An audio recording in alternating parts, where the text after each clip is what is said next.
ஒரு நாள் அகர்ணாவின் அப்பா சந்தையில் இருந்து ஒரு அழகான வண்ணமயமான பந்தை வாங்கி வீட்டிற்கு கொண்டு வந்தார். அந்த பல்லு சிவப்பு, மஞ்சள், நீலம் என்று பல நிறங்களால் பிரகாசித்து பார்த்தவுடன் குழந்தைகள் குதூகலமாகிவிட்டன.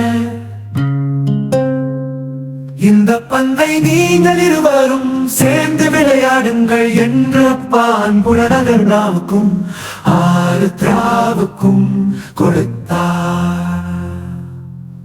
அகர்ணாவும் ஆருத்ராவும் மிகுந்த மகிழ்ச்சியுடன் அந்த பந்தினை எடுத்துக்கொண்டு வீட்டு வரவிலே விளையாடத் தொடங்கினார்கள். பந்து மேலே பறக்க தரையில் துள்ளிக்கொண்டே சிரிப்பு சத்தம் முழங்கியது. அவர்களின் செல்ல நாய் குட்டியான அழகியும் அதை பார்த்தவுடன் மாறாட்டிக் கொண்டு பக்கத்தில் ஓடி வந்து அவர்களுடன் சேர்த்து விளையாடத் தொடங்கியது. அழகி பந்தை பிடிக்க முயன்று குதித்து சிறிய குரல் எழுப்பியது. அதை பார்த்து அகர்ணாவும் ஆருத்ராவும் சிரித்துக் கொண்டே விளையாட்டில் மூழ்கி விட்டார்கள். அதை பிடிக்க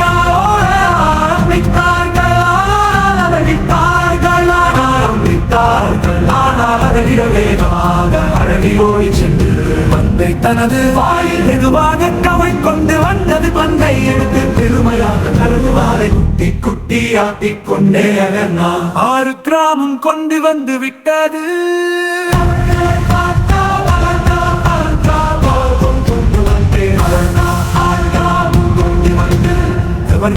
கொண்டு வந்து விட்டது.